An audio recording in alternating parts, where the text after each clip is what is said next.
अल्हम्दुलिल्लाह रब्बिल आलमीन वल आक़िबतु लिल मुत्तक़ीन वस्सलातु वस्सलामु अला सय्यिदिल अंबियाइ वल मुरसलीन मुहम्मदिन व अला आलिहि व सहबिहि अजमईन।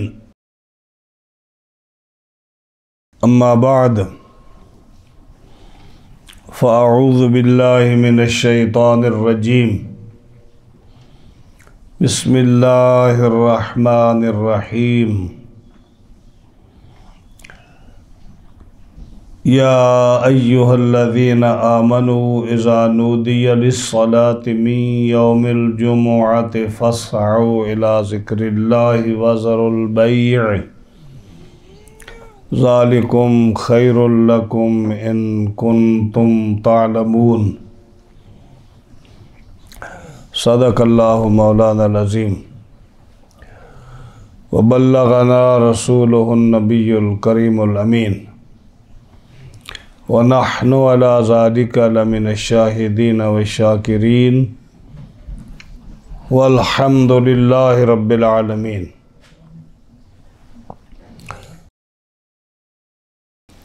मौला या सल्लि व सल्लिम दाइमन अबदा अला हबीबिका खैरिल खल्क़ि कुल्लिहिम फ़इन्न मिन जूदिका दुनिया व दर्रतहा व मिन उलूमिका इल्मल लौहि वल क़लमी हुवल हबीबुल्लज़ी तुरजा शफ़ाअतुहु लिकुल्लि हौलिम मिनल अहवालि मुक़्तहिमी। या अक्रमल खल्क़ि मालिय मन अलूज़ु बिही सिवाका इंदा हुलूलिल हादिसिल अममी। मुहम्मदुन सय्यिदुल कौनैनि वस्सक़लैन वल फ़रीक़ैन मिन उर्बिन व मिन अजमी। फ़इन्न फ़ज़्ल रसूलिल्लाहि लैसा लहू हद्दुन फ़युअरिबु अन्हु नातिक़ुम बिफ़मीम। दअ मद्दअतहुन नसारा फ़ी नबिय्यिहिम वहकुम बिमा शिअत मदहन फ़ीहि वहतकिमी। फ़मबलगुल इल्मि फ़ीहि अन्नहु बशरुन व अन्नहु खैरु खल्क़िल्लाहि कुल्लिहिमी। जाअत लिदाअवतिहिल अशजारु साजिदतन तमशी इलैहि अला साक़िम बिला क़दमी। या रब्बि बिल मुस्तफ़ा बल्लिग़ मक़ासिदना वग़फ़िर लना मा मदा या वासिअल करमी। सुम्मा रिदा अन अबी बकर व अन उमर व अन अली व अन उस्मान ज़िल करमी वल आले वस्सहबे सुम्मा ताबिईन लहुम अहलित तुक़ा वन नुक़ा फ़िल हिल्मि वल करमी। फ़ग़फ़िर लिनाशिदिहा वग़फ़िर लिक़ारिइहा सालतुकल खैर या ज़ल जूदि वल करमी। मौला या सल्लि व सल्लिम दाइमन अबदा अला हबीबिका खैरिल खल्क़ि कुल्लिहिमी। मुअज़्ज़िज़ीन, हाज़रीन व सामीन किराम, कुरान मजीद फ़ुरक़ान हमीद के इस हफ्तावार दर्स में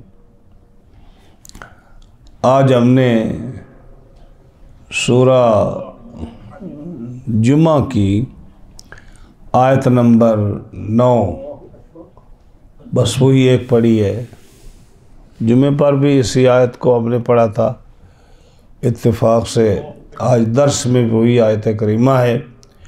इस इंशाअल्लाह अल अज़ीज़ इस आयत करीमा का जो मौजू है जुमे का, उस पर हम गुफ्तगू करेंगे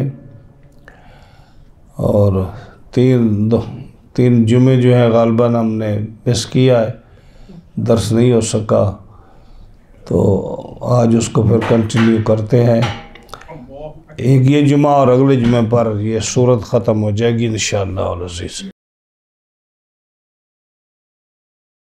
ये आयत करीमा जो है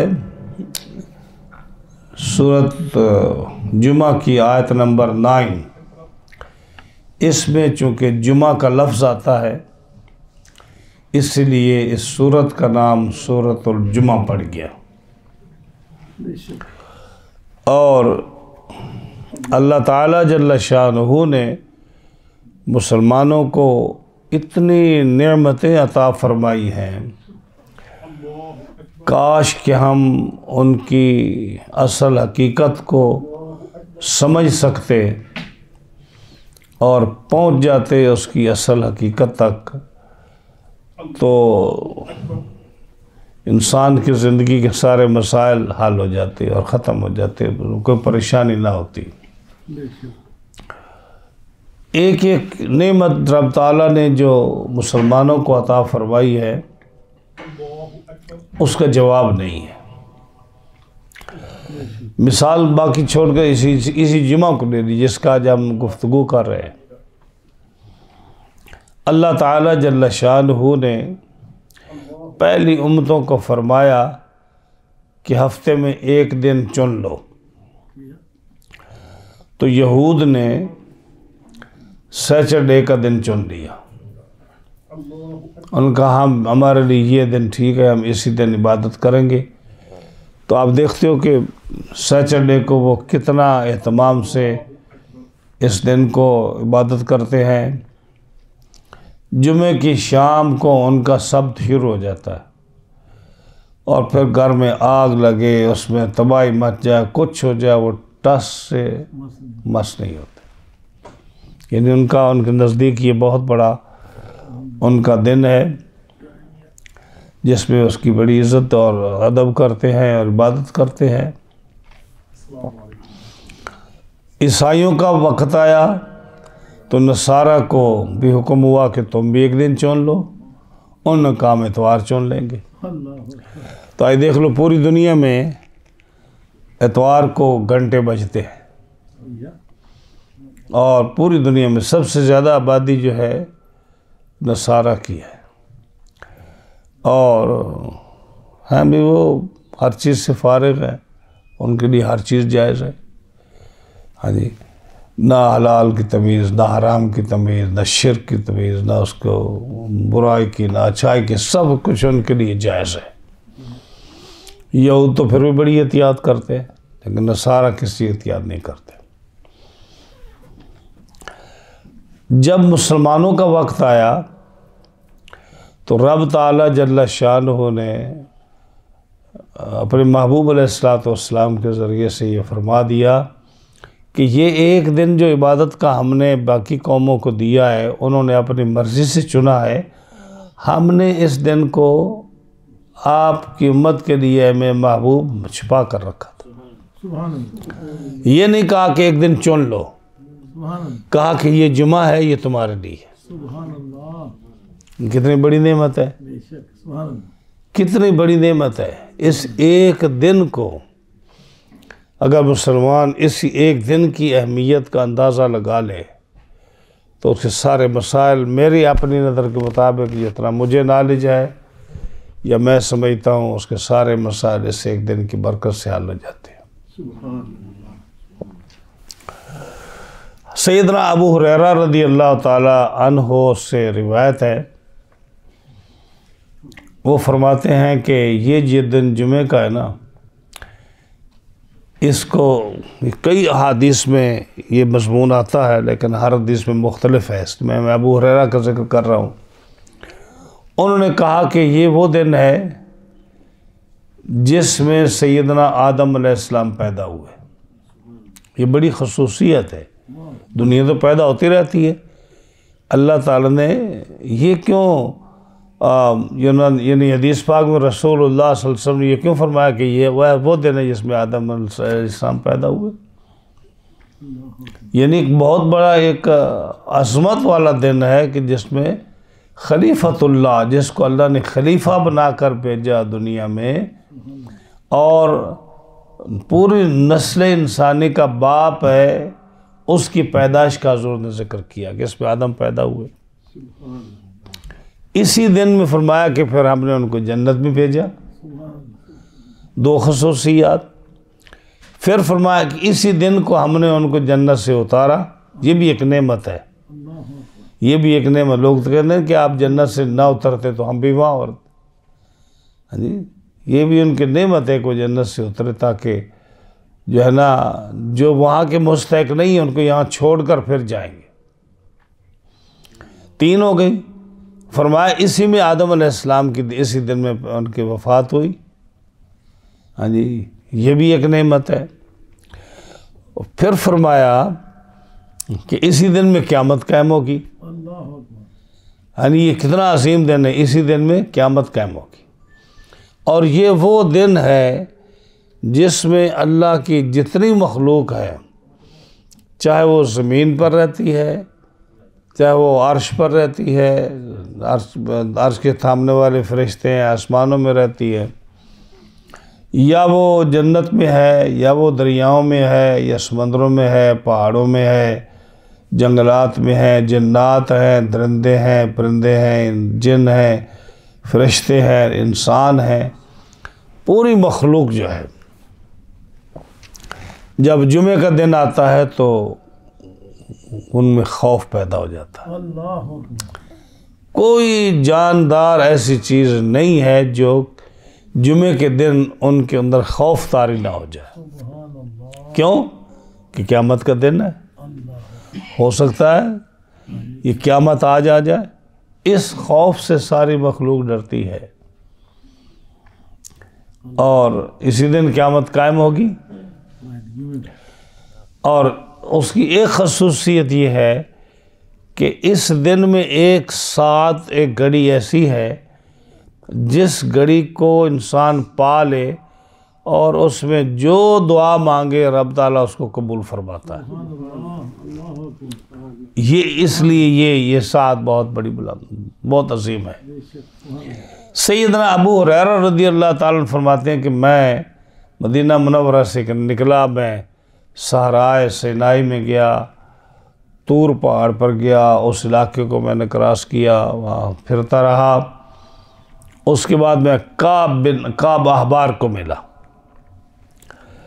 काब अहबार जो यहूदियत से इस्लाम उन्होंने कबूल किया, और यहूद के बहुत बड़े आलिम थे वो, उनको मिला, उनको मैंने ये हदीस सुनाई।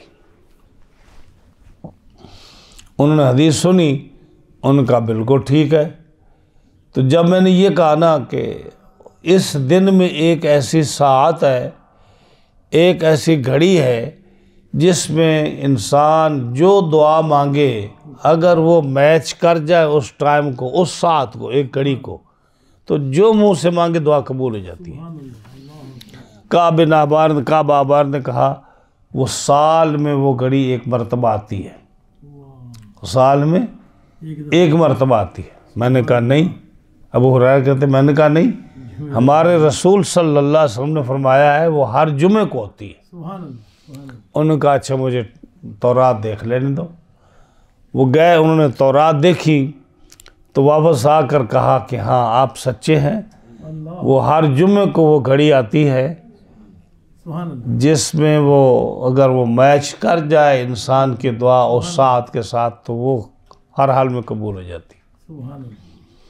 फरमाते हैं कि मैं काबा बार से फारिग हुआ, कुछ अर्सा के बाद मैं यहूदियों के बहुत बड़े आलिम जो मुसलमान हुए थे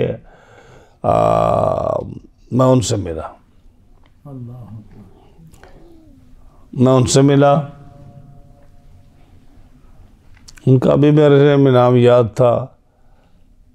अब हालत हमारी ये हो गई कि वो अभी से फिर उतर गया, आ जाएगा फिर।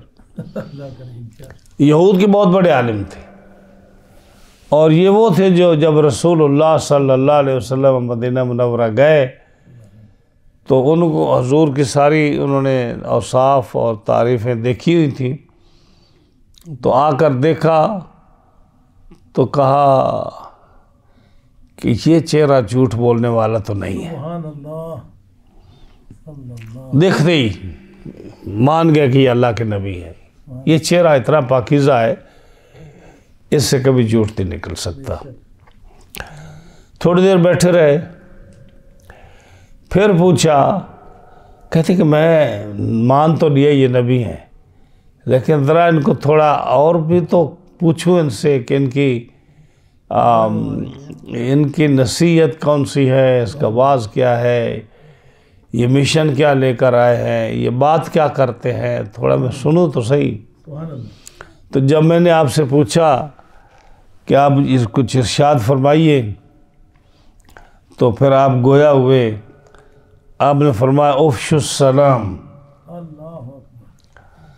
हाँ, अब नाम भी याद आ गया। उनका नाम अब्दुल्ला बिन सलाम था। उनका नाम सलाम के लफ्ज़ से देखो, अब्दुल्ला बिन सलाम उनका नाम था। यहूद के बहुत बड़े आलिम थे। उफ़शुस सलाम, सलामती को आम करो। ये है असल इस्लाम, कि इस्लाम का माना भी पीस है। इस्लाम का माना भी क्या, कि सरेंडर करो अल्लाह के सामने, सर झुका दो।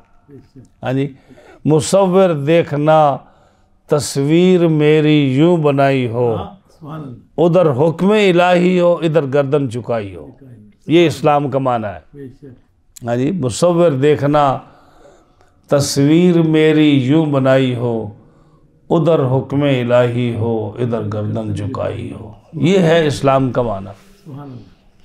सबमिशन, उसके हुक्म के सामने सर झुका देना, ले तो लाल ना करना, अपने मफाद ना देखना, अपनी तकलीफ़ और आराम ना देखना, उसके हुक्म के सामने सर झुका देना, ये है इस्लाम।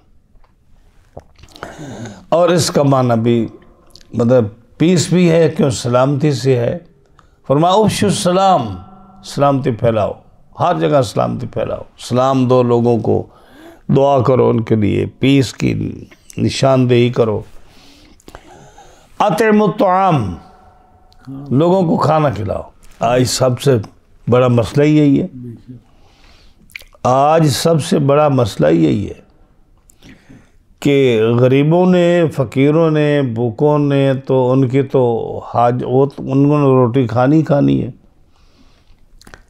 जो अमीर आदमी उसको भी भूख लगती है, उसका भी दिल चाहता है खाना खाने को। तो फरमाया अतिमुत तआम, तो आम खिलाओ। ये बहुत बड़ी इबादत है, बहुत बड़ी नेकी है। जब किसी का पेट भरता है तो फिर उसकी दुआ निकलती है। परिंदों को आप खिलाते हैं, जानवरों को खिलाते हैं, पानी पिलाते हैं, तो उनसे भी दुआ निकलती है। अतिमुत तआम, उफ़शुस सलाम, अतिमुत तआम, सलू बिल अरहाम, सिलरेमी करो। हाँ जी, सिलमन कता का वाफ़ अमन ज़ालमा का, जो आपसे कता ताल्लुकी करे उसके करीब हो। हाँ जी, कैसी खूबसूरत है। जो आपके साथ जुल्म करे उसके साथ अमन की बात करो, माफ़ कर दो उसको। जो आपको तकलीफ़ पहुँचाए उसको माफ़ कर दो। सिलमन कता का, जो कतारेमी करे, हाँ जी, उसको माफ़ कर दो। कितनी बड़ी बात है। इदफ़ा बिल्लती, इदफ़ा बिल्लती बिस्सय्यतिल हसना, इस तरह कुरान मजीद की आयत आती है।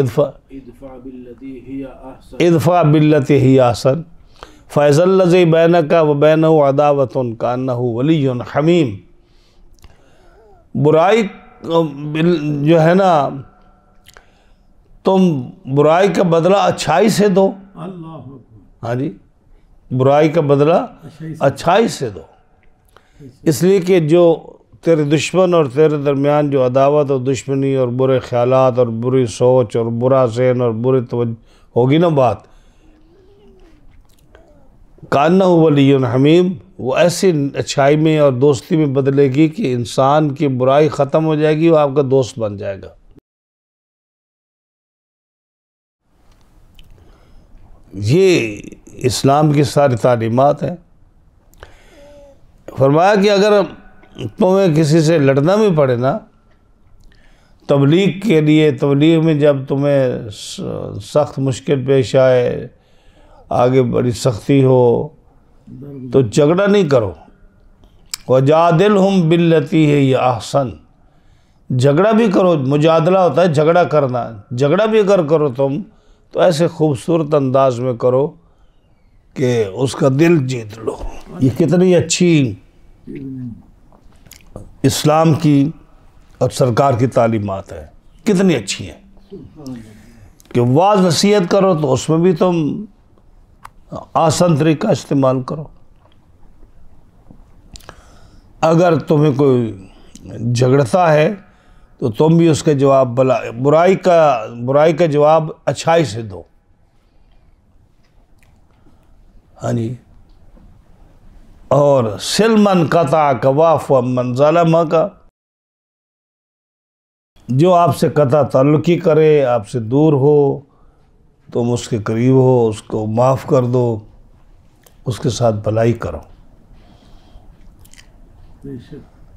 कितनी खूबसूरत तालीम है। तो फरमाया सलू बिल अरहाम, अपने सिला रहमी करो। वफ़शुस सलाम अतिमुत तआम सलू बिल अरहाम। और 5 चीज़ें आपने फरमाई, 5 चीज़ इसी तरह जोड़ कर, यानी आप शायर तो नहीं थे लेकिन आप इतने फसी और बलीग थे, ऐसा जब ज़ुबान से अल्फाज निकलते तो अल्फाज हाथ जोड़े हुए खड़े होते आपके सामने। उफ़शुस सलाम अतिमुत तआम सलू बिल अरहाम। और फरमाया कि सल्लु बिल्लैल वन्नासु नियाम, सल्लु बिल्लैल वन्नासु नियाम, रात को नमाज पढ़ो जब लोग सोए हुए हो। ये नफली बात है, नफली बात। फ़र्ज़ी इबादत लोगों को दिखा कर पढ़ो ताकि उनका भी दिल करे नमाज पढ़ने को, उसमें रियाकारी नहीं है। लेकिन नफली इबादत जब तहज्जुद का वक्त आए, नफल पढ़ने हो और फ़र्ज़ नमाज़ों के अलावा नमाज पढ़नी हो, तो फरमाया सल्लु बिल्लैल वन्नासु नियाम, रात को नमाज पढ़ो जब लोग सोए हुए हो। 4 हो गई।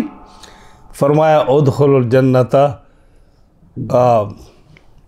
बिस्सलाम, फिर तुम ये जब काम करो ना, जन्नत में सलामती के साथ दाखिल हो जाओ।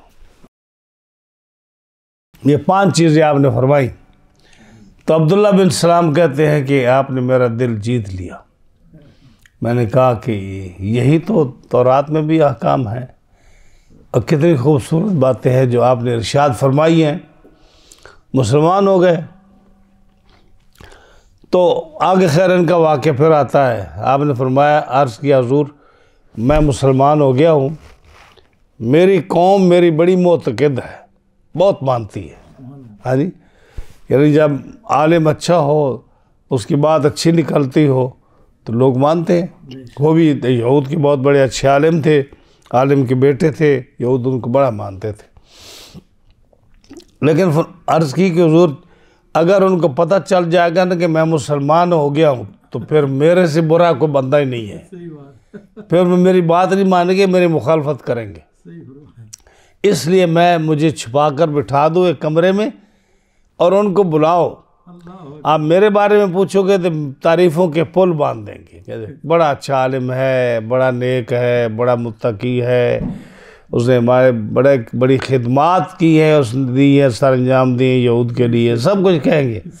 जब आप कहेंगे ना मुसलमान हो गया, तो कहेंगे सबसे बड़ा झूठा वो है, मुनाफिक वो है, अलियाज़ुबिल्लाह। ये आपने बिठा दिया उनको, लेदा यहूद को बुलाया। हाँ भाई, आपके आलिम अब्दुल्ला बिन सलाम कैसे हैं? वही बात जो उन्होंने कही थी, बड़ी तारीफ़ें की, तारीफ़ें सुनते रहे। उसके बाद फरमाया वो तो मुसलमान हो गए, इस्लाम कबूल कर लिया। कहते उन जैसा तो मुनाफिक कोई नहीं, झूठा कोई नहीं। सुभान। अच्छाई तो किसी की जो है ना वो माननी चाहिए। मतलब इससे सबक क्या निकलता है कि जिसके अंदर कोई अच्छाई हो ना उसको मानना चाहिए, उसको छुपाना नहीं चाहिए, उसके साथ कोई ऐसी बुरी हरकत नहीं करनी। जो किसी की अच्छाई है, अरे ये खुदादार नेमत है उसके पास, उसको मानना चाहिए। अच्छा, इनके पास अबू हुरैरा कहते हैं फिर मैं इनके पास गया, बाद में जो चला रहा था काबा बार के बाद मैं अब्दुल्ला बिन सलाम के पास गया। मैंने उनको कहा कि जुमे को एक साथ है, फिर मैंने ये हदीस सुनाई उनको। जब मैंने कहा ना मैं काबा बार के पास गया तो मैंने कहा कि जुमे में एक साथ है, अगर वो मैच हो जाए उसके साथ तो हर दुआ कबूल होती है। काबा बार ने कहा कि वो साल में एक बार आती है। जब मैंने कहा ना कि काबा बार ने कहा कि वो साल में एक बार आती है, अब्दुल्ला बिन सलाम ने कहा उन्होंने गलत बयानी की, उन्होंने गलत कहा। मैंने कहा कि जब उन्होंने कहा ना कि साल में एक बार आती है तो मैंने उनको कहा कि नहीं, हर जुमे को आती है। तो उन्होंने कहा मुझे तौरात देखने दो। उन्होंने तौरात देखी, फिर कहा कि हाँ आपकी बात सच्ची है, वो हर जुमे को वो साथ आती है। तो कहने लगे उन्होंने अब ठीक कहा, उन्होंने अब ठीक कहा। अब जब वो हो गई तो मैंने जो अगला सवाल था वो पूछा कि वो साथ कौन से टाइम में आती है, यानी जिसमें जुमे के दिन वो साथ कौन से वक़्त में आती है। अल्लाह ताला जल्ल शानुहु ने कुछ चीज़ें इंसान से छुपा कर रखी है। जैसे शब कदर है तो ये छुपा कर रखी है। आप बहुत ही बात करेंगे तो आप ये कहेंगे जी वो रमज़ान की पिछली ताक रातों में आती है, यही सबसे बड़ा आपका होगा। कुछ लोग कहेंगे जी नहीं वो 27वीं को है क्योंकि वो लैलतुल कदर के 9 अल्फाज हैं, 9 हरूफ हैं और 3 दफ़ा आती है तो 9 तरह 27 होते इस तरह करके। लेकिन 27वीं में फिर कहोगे नहीं वो ताक रातों में आती है। फिर आप और जो है ना हदीसें या रिवायतें उलमा के अक़वाल लेंगे कि वो पूरे साल में फिरती है, उसकी निशानी ये होती है। तो ये बातें क्यों हैं? इसलिए हैं कि इंसान हर रात की कदर करे, इंसान हर रात की कदर करे। हर शब कदर अस्त अगर कदर बेदानी, हर शब कदर अस्त अगर कदर बेदानी, हर रात शब कदर है अगर तुम्हें रात की कदर का अंदाज़ा हो। तो अगर तेरी मौत ही पहले वाक़ई हो जाए तो तू शब कदर को देखता रहेगा। इसलिए जिस साथ को आपकी तौबा कबूल हो जाए, जिस रात को जिस घड़ी को अल्लाह आपको तौफीक दे दे किसी इबादत की, आपके लिए तो वही शब कदर है। तो जुमे में इस साथ को जैसे शब कदर को छुपा कर रखा कि इंसान हर रात की कदर के, जुमे की साथ को भी अल्लाह ने छुपा कर रखा पूरे जुमे में कि ये जब खुतबे के लिए ख़तीब निकले वो साथ है, खुतबे से लेकर नमाज के ख़त्म होने तक वो साथ है, उसमें साथ है। जब एक खुतबा पढ़कर दूसरे खुतबे के दरमियान जो बैठता है वो साथ है। जब जुमा ख़त्म होता है वो साथ है। जब घर से निकलता है अगले पैर वो साथ है। ये सारे अक़वाल आते हैं कि कौन से साथ है, और उसके अंदर बाकायदा अल्फाज अहादीस दलाइल हैं कि ये साथ है, वो साथ है, ये साथ है, वो साथ है।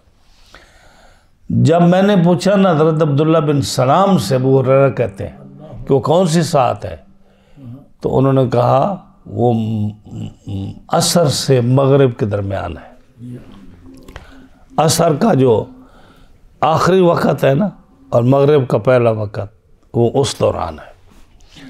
तो सैयदना अबू हुरैरा कहते हैं मैंने सवाल किया उनसे, मैंने कहा हुज़ूर ने तो फरमाया है कि वो नमाज की हालत में होती है साथ, यानी इंसान जब नमाज की हालत में हो वो साथ है। तो उन्होंने जवाब दिया, आलिम थे ना। तो पहली बात तो ये है कि ये 7 क्यों है? वो इसलिए कि हज़रत आदम अलैहिस्सलाम की पैदाइश इस वक्त हुई है, जब असर का वक्त थोड़ा रह गया, मगरिब आने वाली थी, हज़रत आदम अलैहिस्सलाम की पैदाइश उस वक्त हुई है, इसलिए उस 7 में वो 7 बरकत वाली है। जब उन्होंने कहा ना कि वो असर का वक्त है, और सैयदा खातून जन्नत फातिमा रज़ी अल्लाह ताला अन्हा की आदत करीमा थी आपकी कि आप असर पढ़ती आखिर वक़्त में। आखिर वक़्त में ये नहीं कि आप मकरूह टाइम में पढ़ती, आप असर पढ़ती आखिरी। असर के जो है ना, हर नमाज के कुछ औकात हैं, कुछ अफजल, कुछ मफजूल वक़्त है। जैसे फजर की नमाज का वक्त है तो उसके लिए बुखारी शरीफ की हदीस है कि अस्फिरू बिल फजर फ़इन्नहु आज़म लिल अज्र, कि फ़जर जितनी सफ़ेद करके पढ़ोगे उतना ज़्यादा सवाब होगा। ये हनफियों का अनाफ की ये दलील है, इसलिए हम अनाफ जो है फजर लेट पढ़ते हैं। शाफ़ी शवाफ़े जो हैं वो जल्दी पढ़ते हैं, वो अंधेरे में पढ़ते हैं, शुरू वक़्त में पढ़ते हैं। आप हर बात देखें, ये जो आप अमेरिका में या कनाडा में या सऊदीया में या हर जगह ये आदत पड़ गई है ना कि पता भी नहीं होता कि वक़्त शुरू हुआ या नहीं, अज़ान लगा देते हैं, अज़ान काल कर देते हैं। भाई अज़ान की नमाज को वक़्त कहीं भागा जा रहा है, कम से कम ये तो शोर कर लो कि वक़्त दाखिल हो चुका है। वक़्त दाखिल होने के बाद आप 2 मिनट के बाद भी अज़ान दे सकते हैं, 5 मिनट के बाद भी अज़ान दे सकते हैं, 10 मिनट के बाद भी अज़ान दे सकते हैं। ये अच्छी बात है कि अव्वल वक़्त में नमाज पढ़ो, लेकिन टाइम तो हो लेने दो। उधर जो है ना, कहा ना कि जी 1 बजे नमाज का टाइम होता है, तो जो ही 12:59 हुआ और अभी 1 हुआ या नहीं हुआ, अज़ान लगा देते हैं, अज़ान काल कर देते हैं, कह कि अव्वल वक़्त में नमाज़ पढ़नी चाहिए। आप देखते हैं ना कि अमेरिका में आप कहीं भी देखो, आप लेट नमाज़ पढ़ो ज़ोर की या कोई भी नमाज, तो कहते हैं जी नमाज लेट हो गई, नमाज लेट हो गई। तो ये शाफियों के नज़दीक अव्वल वक़्त में नमाज पढ़ने का ज़्यादा सवाब है, उनके इमाम का ये कौल है। हमारे नज़दीक हर नमाज का अपना वक़्त है। फजर की नमाज में हदीस है बुखारी की कि अस्फिरू बिल फजर फ़इन्नहु आज़म लिल अज्र, कि फ़जर की नमाज जितनी सफ़ेद करके पढ़ोगे उतना ज़्यादा सवाब है। क्या मतलब कि हर आने वाला मिनट जो है वो पहले मिनट से ज़्यादा सवाब लेकर आता है। अगर 5 बजे टाइम दाखिल हो रहा है फजर का और 7:30 बजे या 6:30 बजे अगर सूरज निकल रहा है, तो जो आखिरी मिनट है ना उसका ज़्यादा सवाब है। यानी ये देखने का अगर दोबारा नमाज लौटानी पड़े तो आप कज़ा होने से पहले पहले नमाज लौटा लें। ये वक़्त बेहतरीन वक़्त है, क्योंकि हर आने वाला वक़्त अस्फिरू बिल फजर फ़इन्नहु आज़म लिल अज्र, फजर को इतना सफ़ेद करके पढ़ो, जितना सफ़ेद करके पढ़ोगे उतना ज़्यादा सवाब है। हज़रत अली रज़ी अल्लाह ताला ने जब नमाज़ पढ़ाते तो लोग एड़ियाँ उठा कर देखते कहीं सूरज तो नहीं तुलू हो गया। ये दलाल है ना नाफ के। ज़ोर की नमाज ये कितना जल्दी पढ़ देते हैं। हमारे नज़दीक क्या है कि सर्दियों में जल्दी पढ़ो, गर्मियों में देर से पढ़ो। गर्मियों में वो हदीस है सियासत्ता की कि गर्मियों में रसूलुल्लाह सल्लल्लाहु अलैहि वसल्लम जब सफ़र में थे तो मुअज्जिन ने अज़ान देने के लिए खड़ा हुआ था, आपने फरमाया अबरिद अबरिद, ठंडा हो लेने, ठंडा हो लेने। कुछ देर के बाद उसने इंतज़ार किया, फिर खड़ा हुआ अज़ान के लिए, आपने फरमाया अबरिद अबरिद, ठंडा हो लेने। तीसरी दफ़ा फिर वो खड़ा हुआ। अब वो हर 2 मिनट के बाद तो नहीं खड़ा हुआ होगा ना, 15-20 मिनट तो उसने इंतज़ार किया होगा और फिर खड़ा हुआ होगा। 3 दफ़ा या 4 दफ़ा हदीस के अल्फाज हैं कि आपने 3-4 दफ़ा उसको बिठाया कि ठंडा करो, ठंडा करो और ठंडा करो। इतनी देर से आपने ज़ोर की नमाज़ पढ़ी कि हदीस के अल्फाज हैं हत्ता रएना फ़यतुलूल, कि हमने तुलूल के साए देख लिए। तुलूल क्या है? दो तरह के पहाड़ होते हैं। एक पहाड़ वो होता है जो बिल्कुल सीधा होता है, उसका साया जल्दी आता है, यानी जो ही सूरज उसके इधर हुआ साया शुरू हो गया। और तुलूल ये होता है कि ऐसे जैसे रेत का पहाड़ या पत्थर का पहाड़ ऐसे चला, ऐसा ऐसा ऊपर होता गया, ऐसा ऐसा ऊपर तक गया, फिर ऐसा ऐसा नीचे चला गया।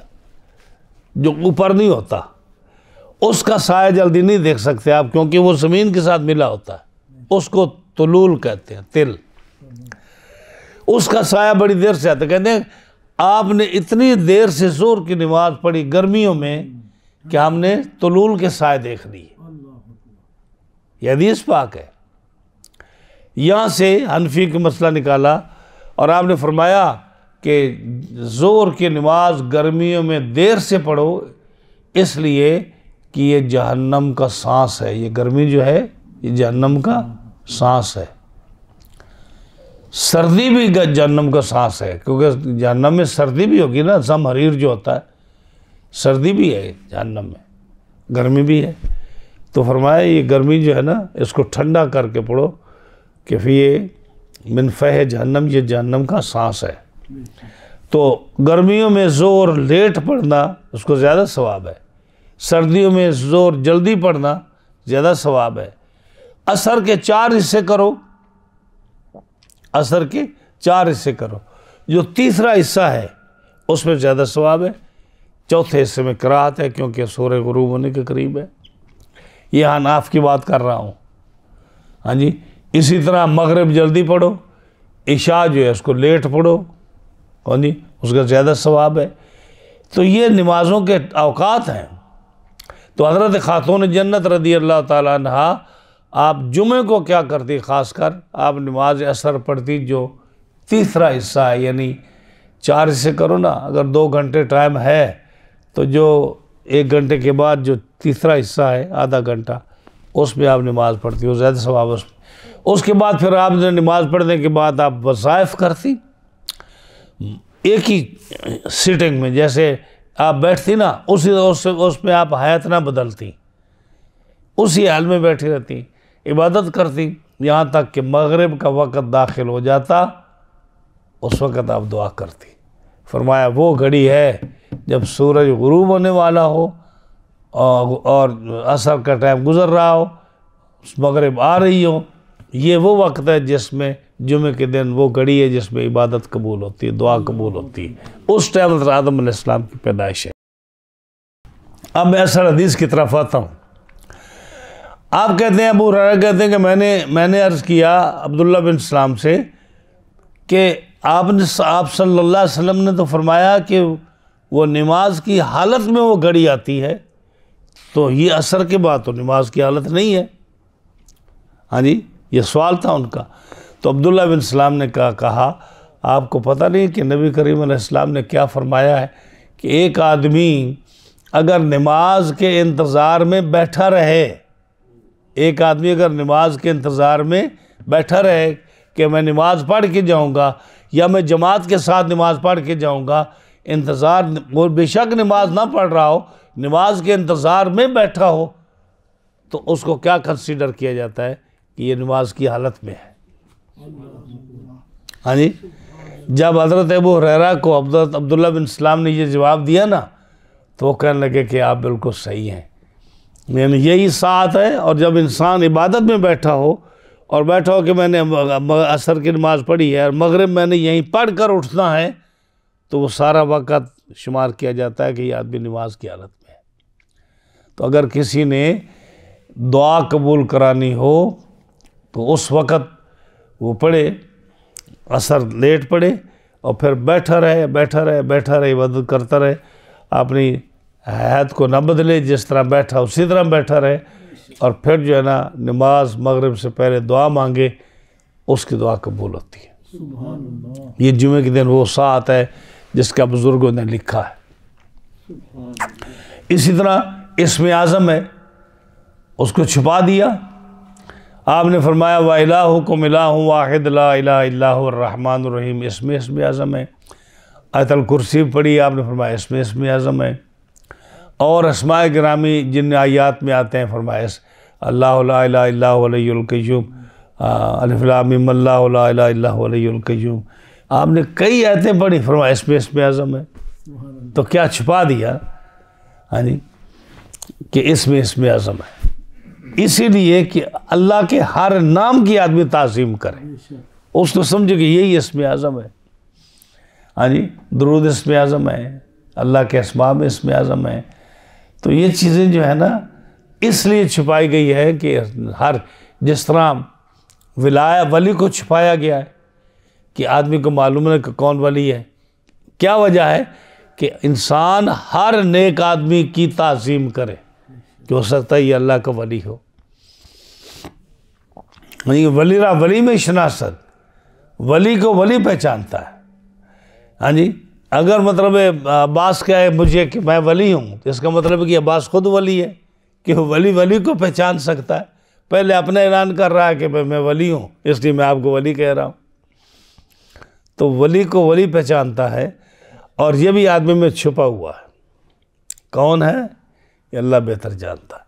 तो इसलिए छुपाया कि हर नेक आदमी की आदमी ताज़ीम करे, और हो सकता है वो वली हो सकता है वो वली हो। हाँ जी, क्योंकि वली तो अपनी विलायत को और अपने दर्जे को ऐसे छुपाता है जैसे औरत अपने हैज़ के कपड़े को छुपाती है। ये जो ऐलान करे ना कि मैं ये कर दूंगा वो कर दूंगा, समझो वो वली नहीं है। तो ये वो चीज़ें हैं, खुदादाद चीज़ें जो पोशीदा है और कोई शख्स नहीं जानता। उसका रीज़न यही है कि हर उसकी मिसल जो चीज़ है उसका अदब करो, एहतराम करो, और उसमें तलाश करो अच्छाई को। तो फरमाया इसमें एक साथ है। इसमें ये जुमे की कितनी बड़ी अजीब बात, कितनी बड़ी बात है कि आपको जब इबादत करो तो आप जुमे की उस साथ में बैठ कर इबादत करो, आपकी दुआ कबूल होगी। नबी करीम अलैहिस्सलाम ने फरमाया जुमे को मेरे ऊपर कसरत से दरूद पढ़ो, कसरत से दरूद पढ़ो। आप शौक़ से पढ़ोगे तो मैं आपका दरूद सुनता हूँ, और अगर पहचानता भी हूँ।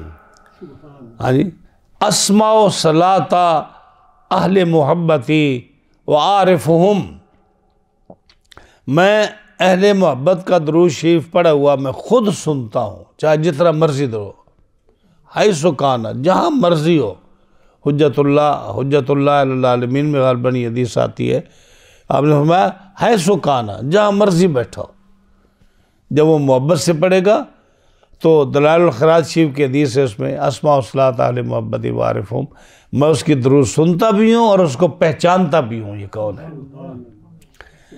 हाँ जी, और जो है ना मेरे ऊपर अक्सर दरूद कसरत से पढ़ो। अब जो एक आदमी जो है कसरत से दरूद पढ़े, कसरत से मैंने फाइंड किया कि भाई कसरत किसको कहते हैं, कितनी देर पढ़े तो कसरत होती है। अब ये सवाल पैदा होता है ना कि अक्सर पढ़ो, कसरत से पढ़ो, तो कसरत का क्या माना? हाँ जी, पूरा दिन पढ़ते रहो, आधा दिन पढ़ते रहो। अब हर आदमी के पास तो इतना वक्त नहीं कि पूरा दिन दुरूशी पढ़ता रहे, कमज़ोरी भी है ना। वो तो हज़रत उबई जैसे साहबी थे जिन्होंने कहा कि फिर मैं सारा वक्त दरूद ही पढ़ता रहूँगा। लेकिन इस दौर में तो इंसान सारा दिन नहीं लगा सकता, और भी मसाइल होते हैं। तो उलमा ने लिखा कि 300 मरतबा अगर पढ़ देना तो ये कसरत शुमार होती है। ये बातें मैं आपको बता रहा हूँ जो हमें फाइंड आउट करने में बड़ा टाइम लगा इन चीज़ों में। हाँ जी, 300 मरतबा आप पढ़ देना तो ये समझो कि आपने एक हद तक कसरत से दुरूशी पढ़ दिया। तो कितना खुशकिस्मत इंसान है जो 3 तस्बीह यानी 300 बार हर जुमे को कम अज़ कम 300 बार दुरूशी पढ़े, तो इस हाथ में आ जाता है उसने कसरत से दुरूद पढ़ा आपकी ज़ात पर। और जब 300 बार दुरूशी पढ़ लिया तो मैं नहीं समझता कि उसकी कोई दुआ रद्द हो जाए। हाँ जी, आप तो एक बार दुरूशी पढ़े तो दुआ कबूल हो जाती है। 300 बार अगर आदमी मोहब्बत से पढ़े, बावुज़ू पढ़े, तहज्जुद के वक़्त में पढ़े, फजर की नमाज से पहले या बाद में पढ़े, तो ये बड़ी बड़ी सादत है उसके लिए। सुभान अल्लाह। इसी तरह जो है उन नेमतों के साथ कुरान मजीद है। कितने फ़ज़ाइल कुरान मजीद के हैं। इंसान इसके मोहब्बत से पढ़े 3 सवाब इसके हैं।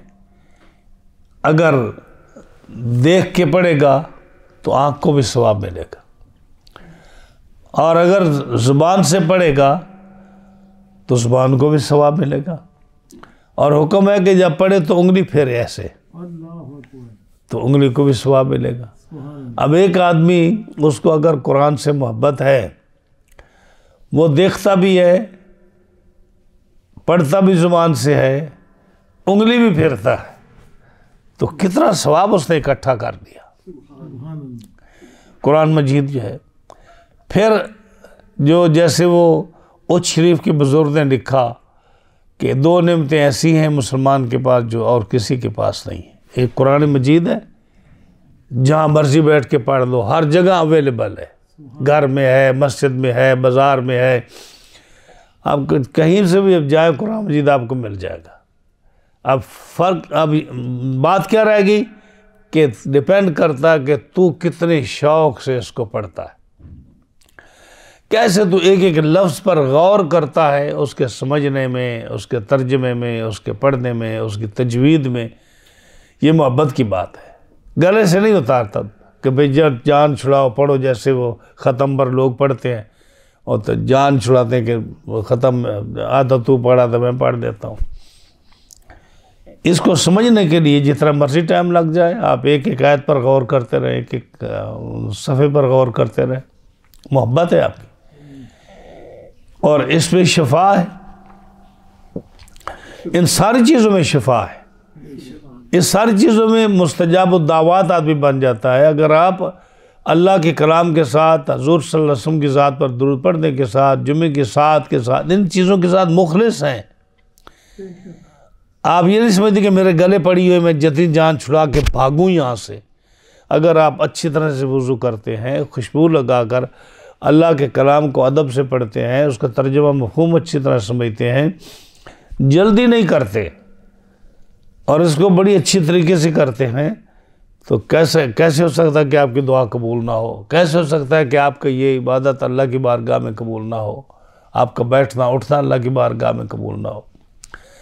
इसी तरह उन्होंने कहा कि किसी नबी का मज़ार जो है या किसी नबी की कब्र किसी उम्मती के पास नहीं है। ईसाई सबसे ज़्यादा दुनिया में है, उनके जिसको वो नबी मानते हैं या खुदा मानते हैं या तसलीस के कायल हैं, कहाँ उनको तलाश करेंगे? कहीं जा सकते हैं कहीं? हाँ जी।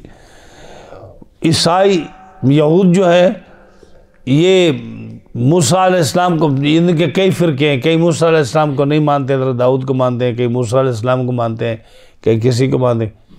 कहीं किसी नबी की कब्र उनके पास है? नहीं है। अगर है तो वहाँ सारे जा नहीं सकते। हाँ जी। और लेकिन मुसलमान जो है, जब उसका जी चाहे वो मदीना तैयबा हाजिर होकर अपनी हाज़िरी लगवा दे। वहाँ कितना सुकून पहुँचता है। इधर पूछो उससे, जो आदमी हाज़िरी देता है उससे पूछोगे उसको कितना सुकून होता है, कितनी देर वो खड़ा रहता है इस इंतज़ार में कि मैं मुआज़िन शरीफ के सामने जाऊं और एक बार ये अर्ज़ कर लूँ, अस्सलामु अलैका या रसूल अल्लाह, और आप उसका जवाब देते हैं? नहीं।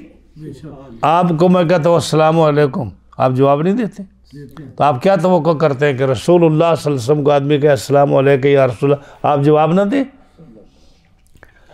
आप दरूद पढ़ते हैं तो आप पर 10 रहमतें आती हैं अल्लाह की, लेकिन अब अगर सलाम भेजते हैं ना, हजूर आपको वालेकुम अस्सलाम कहते हैं।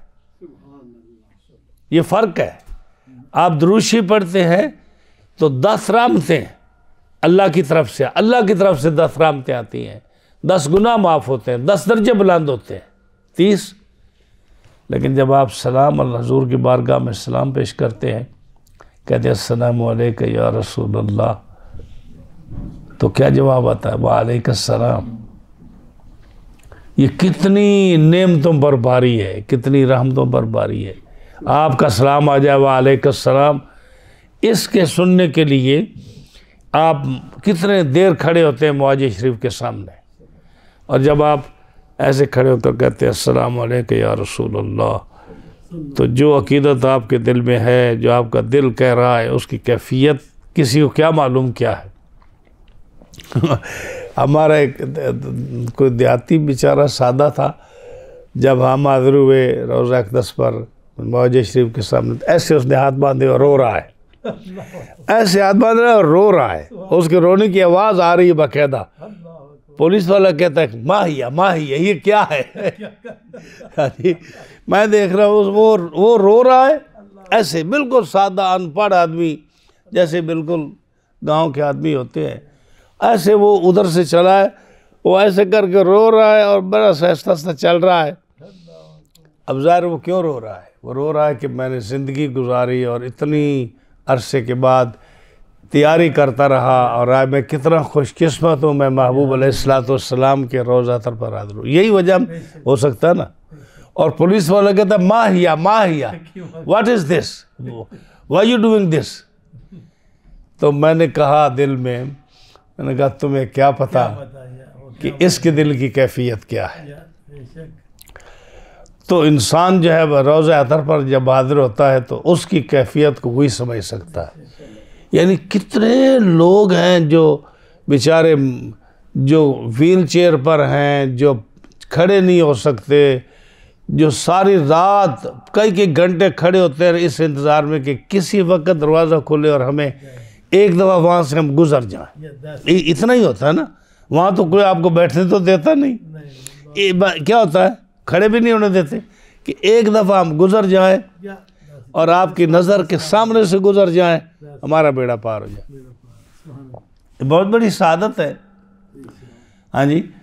तो फरमाया ए ईमान वालों, जब जुमे की अज़ान जुमे के दिन हो तो दौड़ो अल्लाह के ज़िक्र की तरफ और बै छोड़ दो, खरीदो फरोख्त छोड़ दो। ये जो है ना कि जब अज़ान हो जुमे की, नबी करीम सल्लल्लाहु अलैहि वसल्लम के ज़माना पाक में एक अज़ान होती थी। अज़ान जैसे खुतबे से पहले अज़ान होती है ना, यही अज़ान होती थी। और अज़ान जब होती तो उसके बाद हजूर सल्लल्लाहु अलैहि वसल्लम खुतबा देते।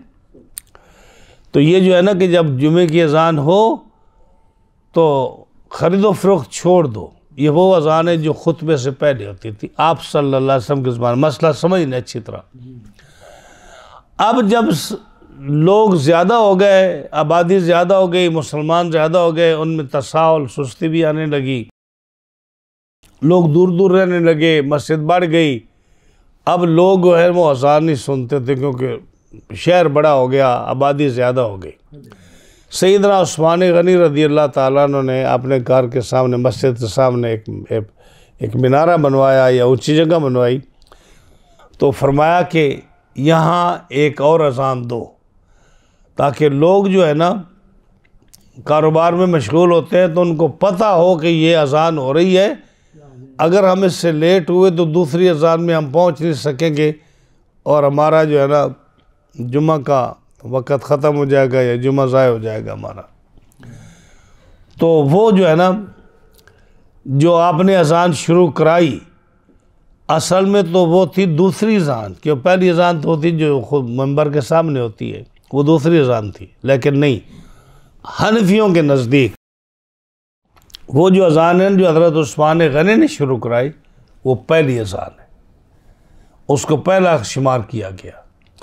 और दूसरी अज़ान जो है वो खुतबा के सामने होती है।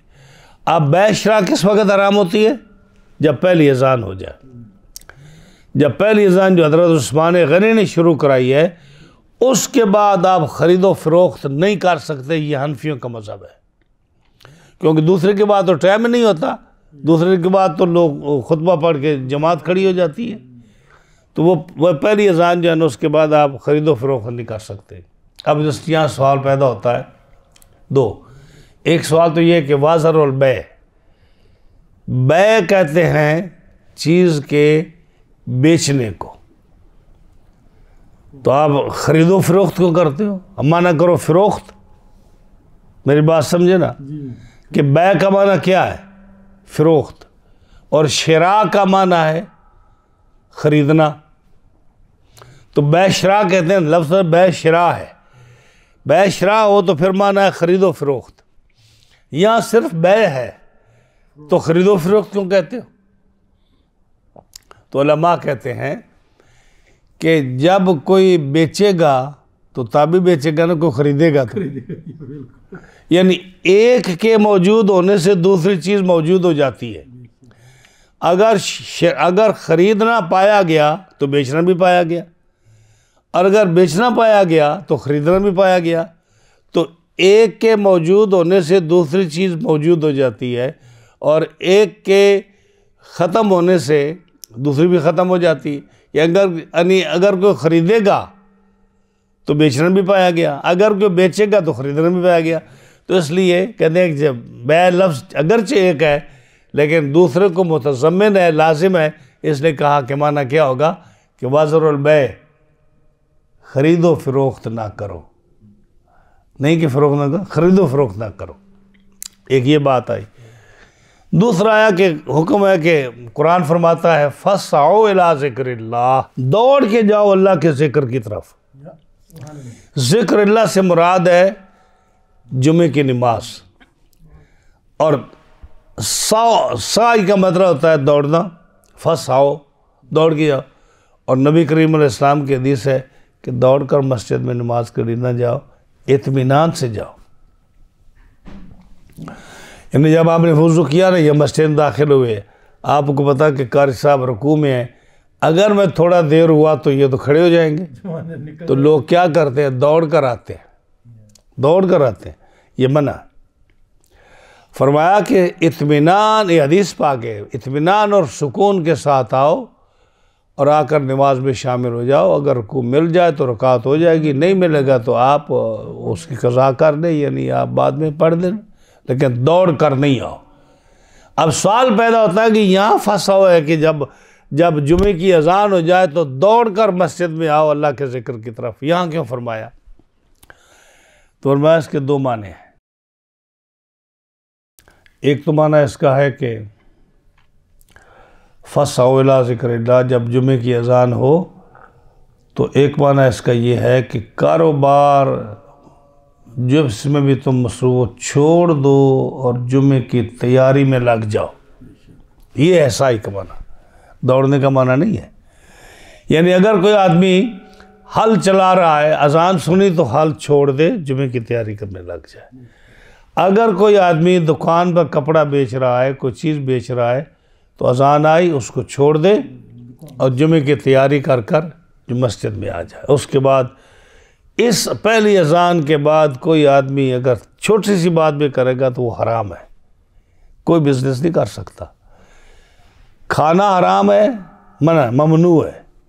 अजान के बाद जब जुमे की अजान जब हो जाए, पीना ममनू है, सोना ममनू है, और कोई भी ऐसा काम जो है ना सिवाय जुमे की तैयारी के सब कुछ ममनू है। ऐसी ये बाबरकत दिन है, ऐसी मुबारक दिन है। तो फरमाया है ईमान वालों, देखो ना पहली बात कि ईमान वालों को हुक्म है, ए ईमान वालों, जब जुमे की नमाज, जुमे के दिन नमाज की आवाज़ हो जाए तो फिर साई करो, कोशिश करो, सारे काम छोड़कर जितने भी तुम्हारे काम है ना, जैसे कोई नौकरी है, कोई मुलाजमत है, कोई अपना जो भी काम कर रहा है, मुख्तलिफ लोगों के काम है, कोई होटल में है, कोई कपड़े की दुकान पर है, कोई किसी खाने पीने की दुकान पर है, कोई जो है मेहनत मजदूरी कर रहा है, यानी हर वो काम जो कि आपके लिए जुमा के लिए रुकावट बन सकता है उसको छोड़ दो और जुमे की तैयारी करके मस्जिद की तरफ आ जाए और बैशरा लेना देना बिल्कुल छोड़ दो। ज़ालिकुम खैरुल लकुम इन कुंतुम तालमून, ये तुम्हारे लिए बहुत बेहतर है अगर तुम जानो तो। लोग जानते नहीं है ना, इसलिए सुस्ती है जुमा में। अगर जानते तो देर क्यों होती? अजान होती है, पता है भाई पहली अजान किस वक्त होती है? 1 बजे हो जाती है। 1 बजे हो जाती है तो लोगों को तो 1 बजे मस्जिद में आ जाना चाहिए। अगर ये सारे मसाइल सुने किसी आलिम से जो उनको बताएगा तो लाजमी उनको कभी ना कभी तो ख्याल आ जाएगा ना कि हमें मस्जिद में अदब से और जल्दी जाना चाहिए। और फिर उनको पता हो कि मस्जिद में जाने से हमारी मुश्किलात आसान होंगी, हमारे मसाइल का पता चलेगा, दुआएं कबूल होंगी। नेकी इतनी है कि जैसे मैंने जुमे पर कहा कि जुमे के दिन कोई आदमी जुमे के दिन ज़ोहर की नमाज अपने घर में, जुमे के नमाज जो मस्जिद में होती है उससे पहले घर में नमाज नहीं पढ़ सकता। कितनी अहमियत है इस जुमे की नमाज की। क्या अपने घर में बैठा है, औरत पढ़ सकती है कि उस पर तो जुमा फ़र्ज़ नहीं है ना, ग़ुलाम पर जुमा फ़र्ज़ नहीं है, बीमार पर जुमा फ़र्ज़ नहीं है, बच्चे पर जुमा फ़र्ज़ नहीं है, मुसाफिर पर जुमा फ़र्ज़ नहीं है। अगर ये जो 4-5 लोग हैं ना, ये अगर जुमा नहीं पढ़ रहे तो आप कहीं भी हैं तो ये पढ़ सकते हैं, लेकिन जमात से नहीं, अकेले पढ़ सकते हैं। और अगर मुकीम है जिस पर जुमा फ़र्ज़ है, वो घर में ज़ोहर की नमाज जुमे से पहले, जुमे जो जामे मस्जिद में जमात होती है उससे पहले नहीं पढ़ सकता, और जमात के साथ तो बाद में भी नहीं पढ़ सकता। यानी आप कोई कहे जी मेरा जुमा मिस हो गया जी, आओ जी जमात के साथ पढ़ दे, नो, जुमे की नमाज, जुमे के दिन ज़ोहर की नमाज जमात के साथ नहीं पढ़ सकता। इससे अंदाज़ा क्या होता है कि जुमे की कितनी अहमियत है। और फरमाया कि जो आदमी 3 जुमे लगातार छोड़े, फरमाया मुनाफिकों की सफ़ में लिखा जाएगा, मुनाफिकों की साख पे लिखा जाएगा कि 3 जुमे उसने क्यों छोड़ दिए। 3 जुमे, जुमे की अहमियत है, जुमे की अहम। तो फरमाया ए ईमान वालो, जब जुमे के दिन आसान आ जाए जुमे की, तो फस्साओ इला ज़िक्रिल्लाह, सारे काम छोड़कर अल्लाह के ज़िक्र की तरफ यानी नमाज की तरफ दौड़ो और कोशिश करो, सारे काम छोड़कर उसी तरह मुतवज्जह हो जाओ। वाज़रुल बै, और ख़रीदो फ़रोख्त छोड़ दो, ये तुम्हारे लिए बेहतर है अगर तुम जानते हो। जब वाज़ नहीं सुनना, एक एक बात को नहीं सुनना, तो अहमियत का कैसे पता चलेगा? हाँ जी, अहमियत का आते हैं अत्तहियात में इमाम के साथ मिलते हैं, दूसरे रकात में मिलते हैं। ये तो हम ज़बरदस्ती अपने वक़्त को हम लेट कर देते हैं तो लोग इतने जमा हो जाते हैं। क्या ख्याल है अगर हम उस टाइम पर जो मस्जिद का टाइम है उस पर जुमा शुरू करें तो कितने लोग जो हैं वो आएंगे, वो तैयार में सारे शामिल होंगे या दूसरे रकात में शामिल होंगे। तो काश के लोगों को ये अंदाज़ा हो कि हम जुमे के फ़ज़ाइल, जुमे की हदीसें जो हैं या कुरान की आयत हैं या उनको सुने हम। हाँ जी, कितने मसाइल हैं जो जुमा पढ़ाने वालों को भी नहीं पता। मिसाल के तौर पर खुतबा है, खुतबा किसको कहते हैं, कितना पढ़ना चाहिए, उसमें क्या ज़िक्र करना चाहिए। हाँ जी, हाँ जी। मुझे एक साहब ने पूछा, उसने कहा जी आपने खुतबा पढ़ा, आपने खुलाफा राशिदीन का नाम खुतबे नहीं पढ़ा। हम तो नहीं पढ़ते ना, हम तो इसलिए नहीं पढ़ते कि टाइम नहीं होता। अगर हम लेट तकरीर बंद करें फिर उसके बाद हम वो खुतबा पढ़े जिसमें खुलाफा राशिदीन का, अहल बैत का जिक्र हो, तो कितना और लेट हो जाए। तो उसने मुझे कहा कि आप खुलाफा राशिदीन का जिक्र क्यों नहीं करते वो खुतबे में। जवाब तो ये है कि ये होना चाहिए, यानी होना चाहिए, ये जवाब है कि होना चाहिए, क्योंकि आला हज़रत ने ये जितने भी हमारे बुज़ुर्ग हैं वो उन्होंने उसका खुतबे में नाम लिखा है, पढ़ते भी हैं, होना चाहिए ये। लेकिन मैंने उससे पूछा कि क्या नबी करीम सल्लल्लाहु अलैहि वसल्लम जब खुतबा देते थे तो वो खुलाफा राशिदीन के नाम पढ़ते थे उसमें? उस वक्त तो खुलाफा राशिदीन का कहीं जिक्र ही नहीं था। अब उसको जवाब नहीं था। मैंने उसको ये नहीं कहा भाई हम वक़्त को बचाते हैं, ये नहीं करते। मैंने कहा कि खुतबा जो है जुमा फ़र्ज़ है, खुतबा सुन हज़ूर सल्लल्लाहु अलैहि वसल्लम का जो है ना ये एक रुकन है जुमे का। क्या रसूलुल्लाह सल्लल्लाहु अलैहि वसल्लम जुमे में अबू बकर सिद्दीक़, उमर फ़ारूक, उस्मान गनी, हज़रत अली, इमाम हसन, अहले बैत, अपने चचाओं का जिक्र करते थे? उसको कोई जवाब नहीं था। हाँ जी, तो खुतबा देते हुए चंद चीज़ों का जिक्र ज़रूरी है, मैं आपको बताऊं। ये हम इसलिए बता रहा हूँ कि आप भी खतीब हज़रात हैं ना, तो जुमा पढ़ते हैं। अल्लाह की हम्द व सना कि खुतबा शुरू करे अल्हम्दुलिल्लाह रब्बिल आलमीन। हाँ जी, या नहमदुहु व नस्त अल्हम्दुलिल्लाह नहमदुहु व नस्तईनुहु व नस्तगफिरुहु, ये हम्द है ना, अल्हम्दुलिल्लाह रब्बिल आलमीन, या नहमदुहु व नुसल्ली व नुसल्लिमु अला रसूलिल करीम। हम्द अल्लाह ताला की, ये एक चीज़ होगी। रसूलुल्लाह सल्लल्लाहु अलैहि वसल्लम की ज़ात पर दरूद, वस्सलातु वस्सलामु अला रसूलिल्लाह, या नहमदुहु व नस्तईनुहु व नुसल्ली अला रसूलिल करीम। जिस सीगे के साथ भी, जिस लफ्ज़ के साथ भी हो, हुज़ूर की ज़ात पर दरूद हो। दो हो गई। तीसरा, कुरान मजीद की तिलावत, चाहे वो एक है जहाँ से मर्ज़ी पढ़ दे। जैसे हम पढ़ते हैं इन्नल्लाह यामुरु बिल अदल वल इहसान व इताइ ज़िल कुर्बा, या हम जो है ना सूरह हशर की 3 आयत पढ़ देते हैं, या हम या अय्युहल्लज़ीना आमनू इज़ा नूदिया लिस्सलाति पढ़ देते हैं। 3 हो गई। चौथी उसमें मुसलमानों के लिए दुआ, अरबी में मुसलमानों के लिए दुआ जैसे हम पढ़ते हैं, उसमें बारकल्लाहु लना व लकुम, या जैसे भी अल्लाहुम्मा अंसुर मन नसर दीन मुहम्मदिन सल्लल्लाहु अलैहि वसल्लम, अल्लाहुम्मा अग़फिर मन ख़ज़ल, ये दुआएं जो होती हैं मुसलमानों के लिए दुआ। 4 चीज़ें हो गई। और 5वां अल्लाह का ज़िक्र। तो कोई भी आयत पढ़ लो तो अल्लाह का ज़िक्र है, दरूद पढ़ दो अल्लाह का ज़िक्र है। तो ये 5 चीज़ें हैं, इनका ख्याल रखा जाए कि ये हो आ जाए तो लंबा चौड़ा जुम्मा खुतबा पढ़ने की ज़रूरत नहीं है। 5 चीज़ें हो, ये 5 चीज़ें लेकर आ गई।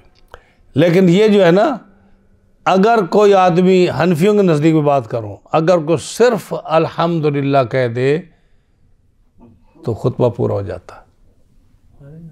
अगर किसी को लंबा खुतबा नहीं ना आता, अल्हम्दुलिल्लाह कह दे, सिर्फ अल्हम्दुलिल्लाह कह दे, हनफी के नज़दीक खुतबा पूरा हो जाता है। जी, हज़रत उस्मान गनी रज़ी अल्लाह ताला अन्हु जब खलीफा बने तो आप जब मिंबर पर खड़े हुए थे आप खुतबा ना पढ़ सके। ऐसी हैबत तारी हुई कि आप खुतबा ना पढ़ सके, हालांकि आप अरब थे, हजूर के दामाद थे, अमीरुल मोमिनीन थे, खलीफा वक़्त थे, लेकिन आप लंबा खुतबा नहीं पढ़ सके। सिर्फ अल्हम्दुलिल्लाह कहा आपने और आगे नहीं कह सके कुछ भी। तो ये रेफरेंस है इस बात का। हनफी कहते हैं कि सिर्फ अल्हम्दुलिल्लाह अगर कोई ख़तीब कह दे तो उसका खुतबा पूरा हो जाता है। ये आपके लिए मैं मसाइल बता रहा हूँ आपको कि जिसमें आपको शायद फ़ायदा होगा। हाँ जी, हाँ जी, किताबें तलाश करते रहेंगे तो आपको बड़ी देर लगेगी ढूंढने में।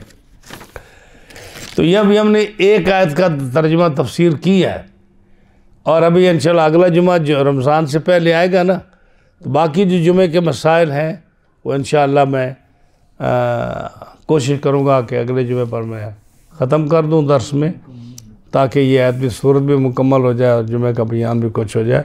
अगरचे ये बड़ा लंबा सब्जेक्ट है जुमे का, बड़ी इसकी अहमियत है और इसको बड़े खूबसूरत अंदाज के साथ इसको अहादीस में और किताबों में उलमा ने इसको बयान किया है।